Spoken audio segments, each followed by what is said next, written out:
Et la Bible déclare que l'enfant pleurait amèrement à cause de soif.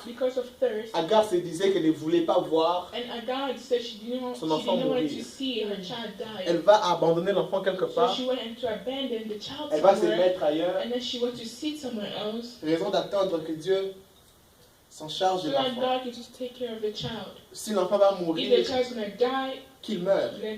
Mais elle s'était mise à un endroit où elle pouvait entendre l'enfant pleurer, mais ne voulait pas voir l'enfant mourir. Elle se disait que si l'enfant cesse de pleurer, ça veut dire que l'enfant est mort. Alors elle était où elle était. Ses oreilles, ses sens physiques écoutent l'enfant en train de pleurer. Et elle est là, mais elle ne peut pas voir l'enfant pleurer. Elle est là. Elle reste. Elle écoute l'enfant pleurer, mais elle ne veut pas voir l'enfant mourir. Et pendant qu'elle est dans cet état-là, la Bible dit, l'ange lui parle par-dessus les cieux. L'ange lui appelle Agar. Remarquez les seuls sens d'Agar qui étaient disponibles, c'était lui. Elle écoutait. Agar écoutait l'enfant pleurer. Et c'est lorsque Dieu lui a appelé, Agar a aussi écouté, l'ange lui a parlé. Agar lui dit, je ne veux pas voir l'enfant pleurer, mourir. L'ange lui dit, Dieu a entendu les cris de l'enfant. L'enfant ne mourra pas. L'enfant sera une grande nation. Dieu va le bénir. Et l'ange dit certaines choses à Agar. Et le verset 19, la Bible dit, Dieu ouvrit les yeux d'Agar. So, le problème n'était pas qu'il n'y avait pas d'eau. Le problème était que Agar avait étouffé ses sens liés à la vision. Plus Agar ne voulait pas voir l'enfant mourir, plus l'enfant prédisposait ses sens extérieurs et intérieurs à ne pas voir. Et ainsi, lorsque Dieu apparaît à Agar, Dieu s'arrange à toucher un élément dans Agar qui ne crée pas un miracle autour d'Agar, mais qui montre à Agar le miracle qui a toujours existé à l'endroit où Agar était. Agar était à l'endroit où elle croyait fortement que la femme va mourir.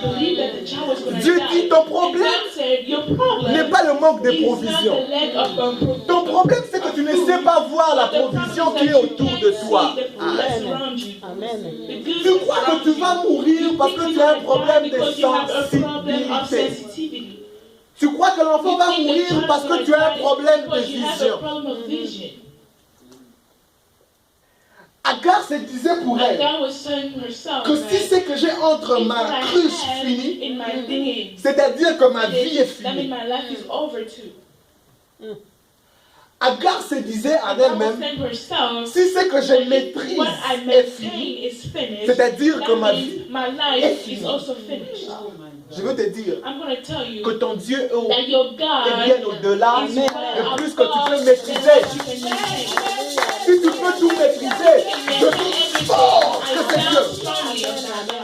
Si tu maîtrises toujours tout, c'est que ce n'est pas de mon Dieu que tu parles. Dieu dont tu parles, il n'habite pas dans le temps. Il n'habite pas dans le monde. Rien ne peut le contenir. Jésus nous apprenant à prier, il dit, vous devez rendre ça clair dans votre tête. La personne vers laquelle vous venez, il est votre Père, mais il n'est pas sur la terre. Il est dans les cieux. Alléluia, alléluia. Agar, attention. La cruche ne peut plus avoir de l'eau. Mais c'est lui qui a pourvu pour que la cruche entre dans cette eau-là. Peut aussi créer un autre moyen pour que l'eau qui est finie dans la cruche-là retrouve sa voie dans la même cruche. La cruche n'est pas la source. La cruche est un contenant vers laquelle tu dois aller pour que la source te remplisse. Alléluia. Ton problème, c'est que tu t'attaches beaucoup plus au contenant qu'à la source. Oh Voilà pourquoi l'apôtre Paul prie dans Ephésiens 1:16. Il dit, attendez, je ne cesse premièrement de mentionner vos noms dans ma prière. L'apôtre Paul était quelqu'un de très spirituel. J'ai peur de l'apôtre Paul plus que des gens. Je ne sais pas pourquoi les gens ont peur de lire Apocalypse. Mais est-ce que vous vous rendez compte des choses que l'apôtre Paul dit dans cette écriture? Je connais un homme qui est allé dans le 3e ciel. Il a entendu ce qui n'était pas permis à un homme d'entendre. Il dit qu'il connaît un homme, mais cet homme-là a entendu des choses qui n'étaient pas permis à un homme d'entendre. Il dit s'il était dans sa chair, ni hors de son corps, je ne sais pas. Il parlait de lui-même. Un homme très dangereux.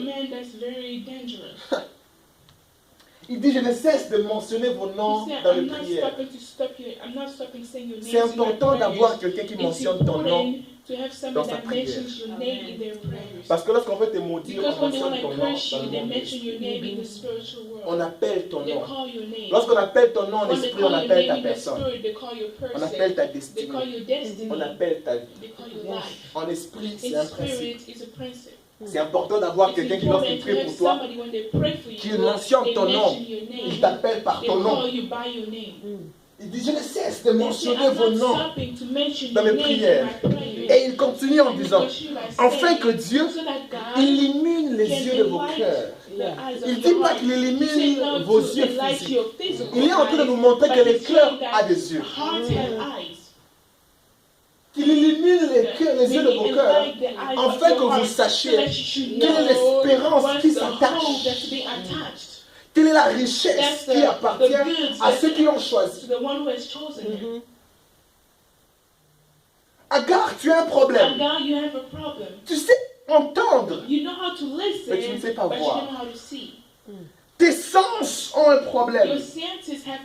Ta sensibilité a un problème. Et à cause de ça, ta foi commence à avoir des problèmes. Tu crois fortement qu'Ismaël va mourir de soif. Et Dieu apparaît et dit, Agar, je ne suis pas en train de créer un puits d'eau. Je ne crée pas un puits d'eau. Le miracle dont tu as besoin n'est pas le miracle autour de toi, mais le miracle au-dedans de toi. Amen. Le miracle dont tu as besoin, ce n'est pas le miracle autour de toi, mais le miracle au-dedans de toi. C'est ainsi que quelquefois, lorsque Dieu agit, on a quelquefois du mal à savoir voir, reconnaître ou même palper ce que Dieu a déjà fait.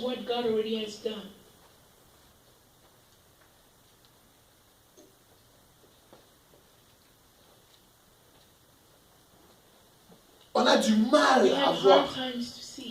On a du mal à sentir. On a du mal. Les gens qui vivent toujours par la cruche d'eau traversent le moment de leur vie où ils sont en train de marcher sur les diamants, sur de l'or, sur toutes les pierres précieuses, mais ne regardent que la cruche.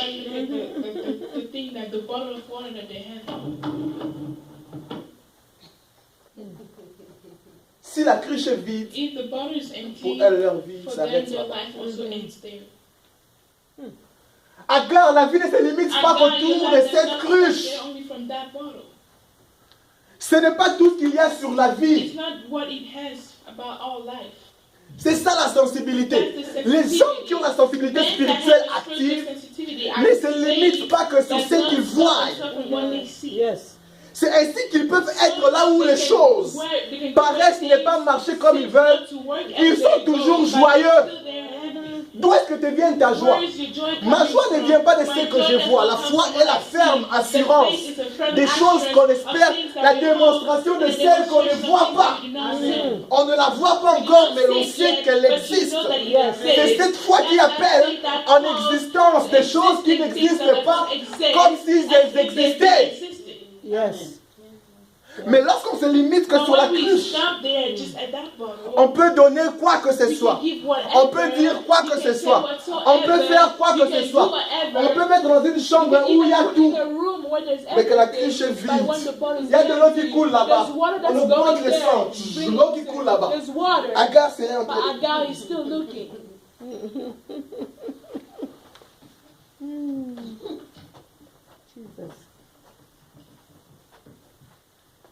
Un jeune de 15 ans mais avec un visage de vieux. A young man of 15 years old but old. Quoi? C'est comme si tous les problèmes du monde As if all the problems se of limitent que sur la earth, it just stops there. Agar peut même mourir en croyant que c'est Dieu qui l'a tué le soir. By saying God killed her by thirst. Et Agar ira vers Dieu. Agar will go to God. Agar dit, Dieu, c'est toi qui m'as tué le soir. You're the one who killed me from Dieu dit thirst. non. God will say no. C'est toi qui t'es tué les You tristesses. killed yourself from stress, Et des from soucis. sadness. Le problème n'est pas que j'avais besoin de mettre de l'eau dans cette cruche. Le problème, c'est que tu n'étais pas au courant de la provision que j'ai su mettre autour de toi.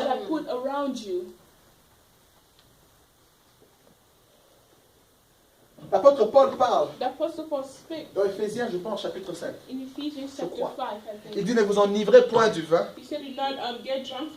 mais soyez remplis du Saint-Esprit. Il fait cette comparaison-là, ce parallélisme entre le vin et le Saint-Esprit, entre l'alcool et le Saint-Esprit. Vous remarquerez que l'alcool fait partie des éléments qui affectent le sens de l'homme. L'alcool affecte la sensibilité de l'homme, de manière à ce qu'il ne voie pas bien.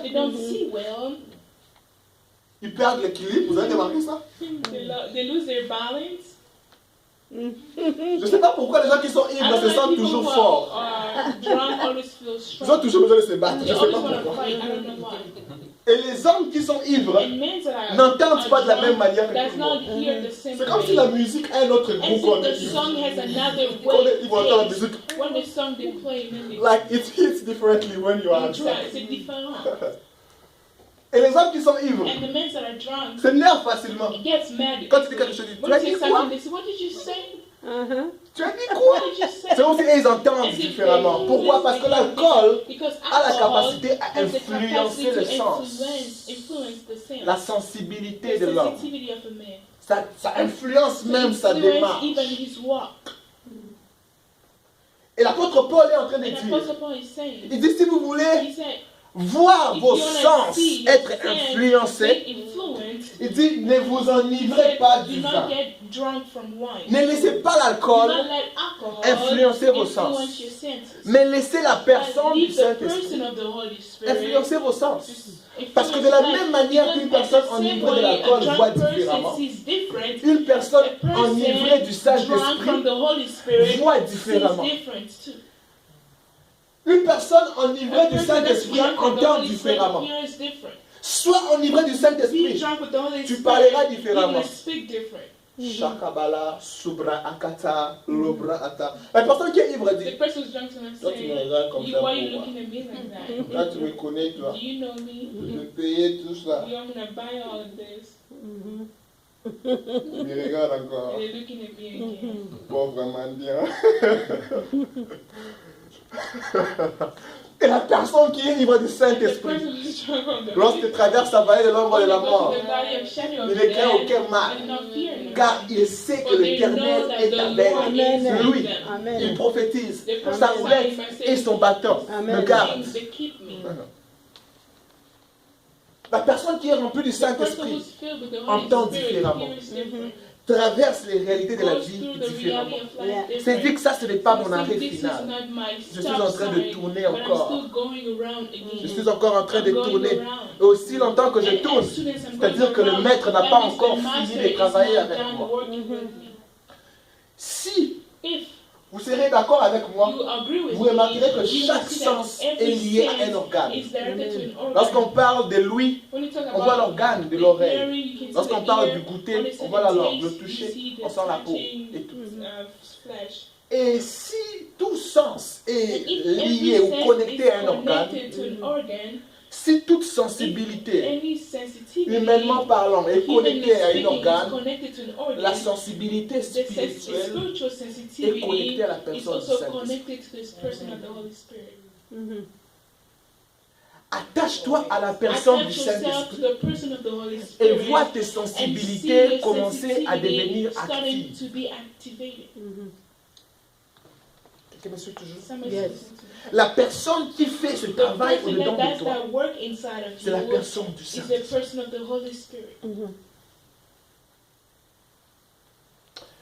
Que Dieu me fasse grâce que la semaine prochaine, que j'ai encore le temps de creuser en détail sur ce thème.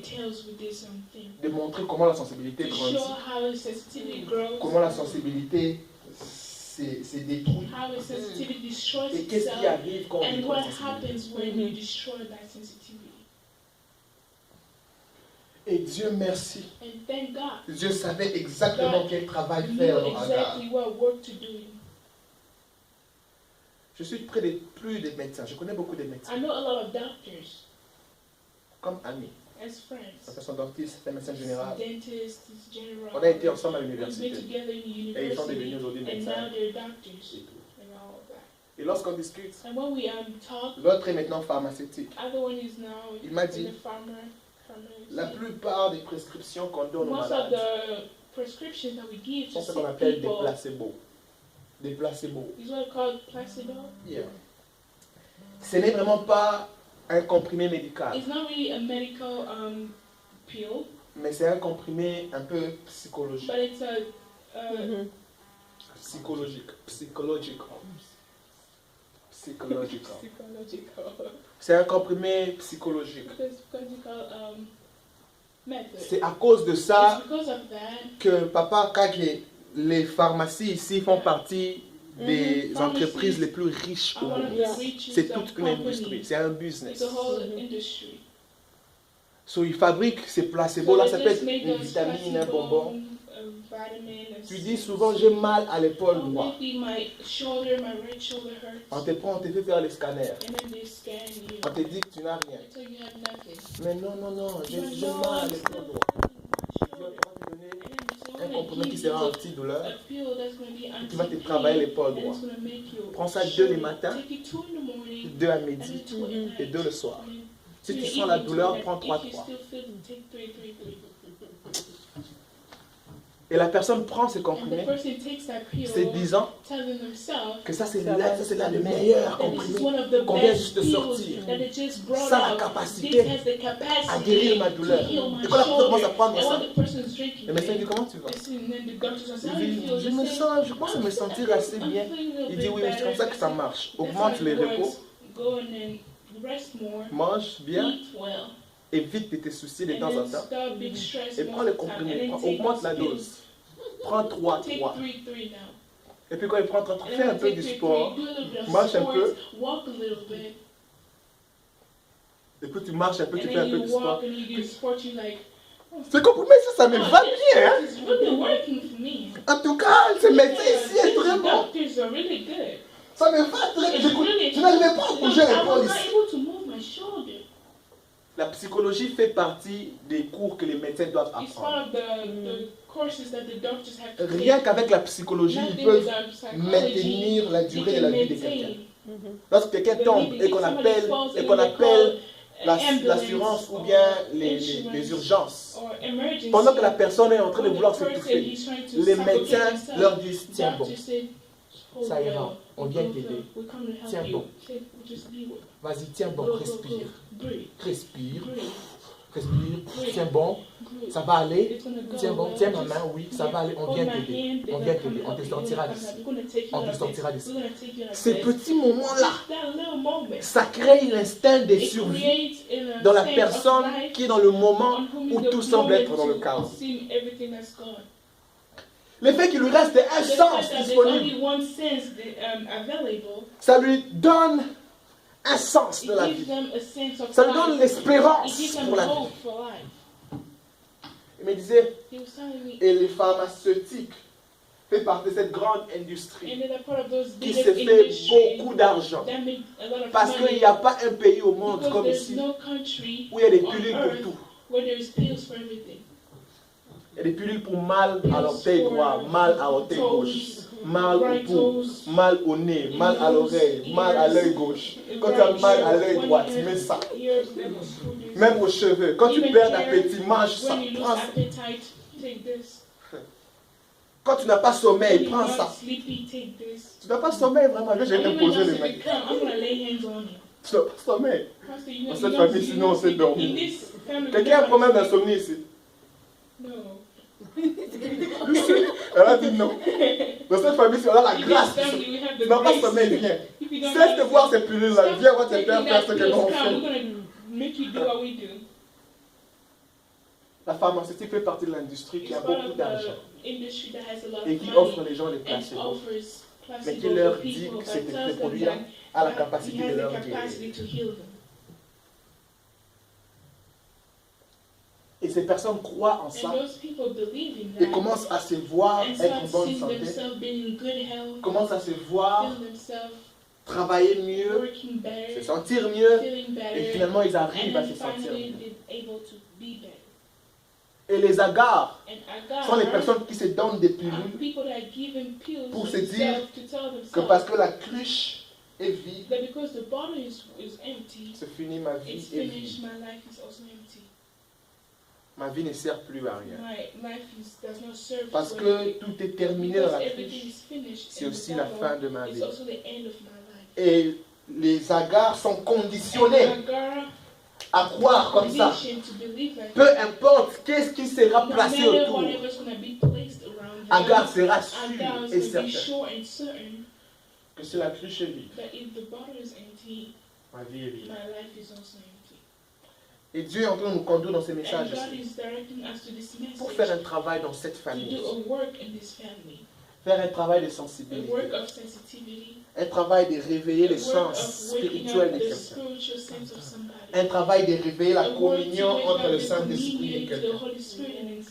Un travail de réveiller l'unité. La corrélation entre la personne du Saint-Esprit et you. Écoutez ce que Jésus disait du Saint-Esprit. Il disait, il est avantageux que je m'en aille. Il est avantageux que Jésus ne soit pas physiquement ici. Que le Saint-Esprit soit avec nous. Imaginez-vous combien il était avantageux pour Jésus de marcher dans les rues de Nazareth. Combien les gens qui étaient malades étaient contents de rencontrer Jésus. Comment les aveugles pouvaient crier lorsqu'ils rencontraient Jésus. Comment les foules enflammées se réjouissaient lorsque Jésus prêchait. Ils savaient que ce monsieur finira par faire quelque chose. Et c'est Jésus en train de dire, il dit, il est avantageux pour moi que malgré tous les biens que je sais vous faire, de m'en aller et de vous laisser la personne du Saint-Esprit. Il dit, moi je marchais avec vous, mais lui il sera au-dedans de vous. Il vous accompagnera de l'intérieur.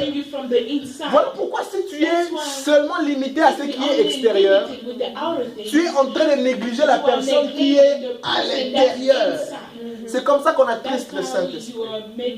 Lorsqu'on le sabote et qu'on le néglige. Yes. Lorsqu'il se sent sans valeur. Lorsqu'il n'a aucun but à jouer dans ta vie. Tu sais tout faire sans consulter la personne du Saint-Esprit. Tu sais tout faire sauf entendre la personne du Saint-Esprit. Tu sais tout faire sauf laisser la personne du Saint-Esprit t'orienter. Si cette famille ici doit voir la sensibilité spirituelle, être activée. Cette famille ici aura besoin de réveiller l'union et la corrélation avec le Saint-Esprit. Et c'est la prière que nous allons faire ce soir. Esprit de Dieu, sens-toi à l'aise de me parler. Esprit de Dieu, sens-toi à l'aise de me corriger. Esprit de Dieu, sens-toi à l'aise de m'interdire, de me résister. J'aime comment l'apôtre Paul dit. Il dit qu'il devait aller prêcher la parole, mais le Saint-Esprit les a empêchés, les a résistés. Est-ce que le Saint-Esprit te résiste encore de faire certaines choses? Est-ce autant mal d'aller prêcher la parole? Non. Mais le Saint-Esprit sait quand même résister pour certaines choses qui sont bonnes, mais qui est au mauvais moment, qui n'est pas au bon moment. Il sait te dire non, non, non, non. Est-ce que le Saint-Esprit te résiste encore? Saint-Esprit, sens-toi à l'aise de me rappeler. Paraclétos. Sens-toi à l'aise de me renseigner. Sens-toi à l'aise de me conduire. Sens-toi à l'aise de me conduire. Ceux qui sont conduits par l'Esprit de Dieu, ceux-là sont fils de Dieu. Quelquefois, je vis comme un chien, mais contentant des miettes qui tombent sur la table. Alors que je suis censé être sur la table, à la place de fils. Je pense que ma vie est à la place de chien, simplement parce que je ne suis pas conduit par toi. Conduis mes pas à la place et à l'héritage des fils. Cher Saint-Esprit, ouvre mes yeux. Cher Saint-Esprit, ouvre mes oreilles. Cher Saint-Esprit, ouvre mes sens. Ouvre mon toucher. Ouvre mon ouïe. Ouvre mon goûter. Pourquoi je n'ai plus le même goût de prier comme j'en avais auparavant? Avant, je pouvais commencer à prier et je sens que j'ai encore envie de prier. Avant, quand on adorait, je sens qu'il y a du goût lorsque je t'adore. Avant, lorsque je donnais, je sens qu'il y a du goût lorsque je donne. Mais maintenant, là, lorsque je prie, je sens comme si c'est une punition. Lorsque je viens à l'église, je sens comme si c'est une corvée. Lorsque je te cherche, je sens comme si c'est une gymnastique. Saint-Esprit, restaure en moi le goût. C'est le Saint-Esprit qui fait en toi ce travail-là.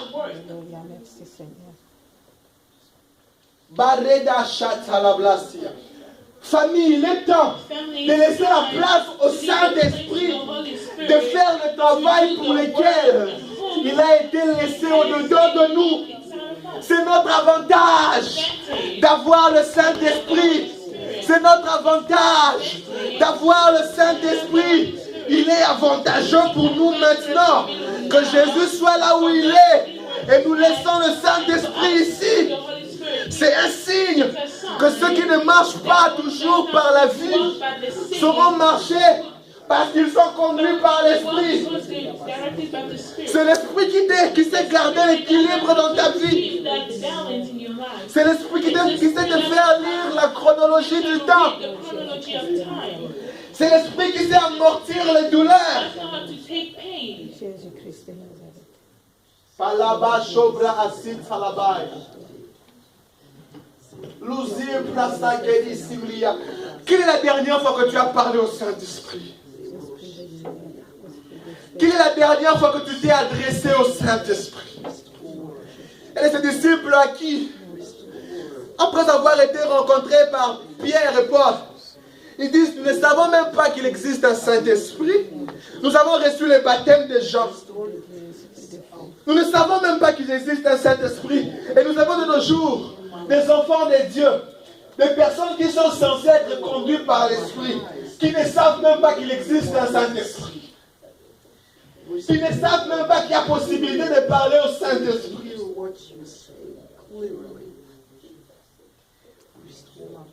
Passi d'abrakos si pradabla shadebla ash. Barri desi gare de bros si talabi hasha. Le Saint-Esprit est notre avantage. Le Saint-Esprit est notre portion. Le Saint-Esprit est là pour toi. Il est là pour toi. Quand tu es fatigué et chargé, il dit, je veux te décharger de tes fardeaux. Comment puis-je t'aider? Nous préférons nous-mêmes porter nos fardeaux qu'au lieu de nous laisser être aidés par le Saint-Esprit. Quelquefois, on aime souffrir. Saint-Esprit, tu es mon avantage. Saint-Esprit, tu es mon avantage. Saint-Esprit, tu es mon avantage. Sadababo, Shadarababo, Kosia. Razeke telebo shabraaya. Rasida brase telebria somalabahai. On n'a pas quelquefois besoin de prier pour la sensibilité spirituelle. On a besoin de prier pour que le Saint-Esprit se sente à l'aise de communier avec nous. La communion avec le Saint-Esprit active l'efficacité des sens. Oh, je voyais, oh, je sentais, oh, j'écoutais. Oh, j'ai goûté, oh, je pouvais toucher et sentir. Où sont parties ces choses? Où sont parties ces choses? Oh, je pouvais voir. Oh, je sentais. Je sentais. Avant de me lancer, je sentais. Avant de commencer, je sentais. Avant de m'introduire, je sentais. Est-ce que je suis devenu comme un enfant rebelle? Un enfant rebelle à qui on a interdit plusieurs fois la même chose, mais qui n'entend jamais. Et finalement, les parents se sont dit, fais ce que tu veux. Est-ce que j'ai commencé à devenir un enfant rebelle? Que j'ai étouffé ma voix, que j'ai étouffé mes sens à la voix du Saint-Esprit? Est-ce que j'ai commencé à autant devenir un enfant étant assez suffisamment capable de moi-même? Suis-je assez autosuffisant? Est-ce que je me suffis assez?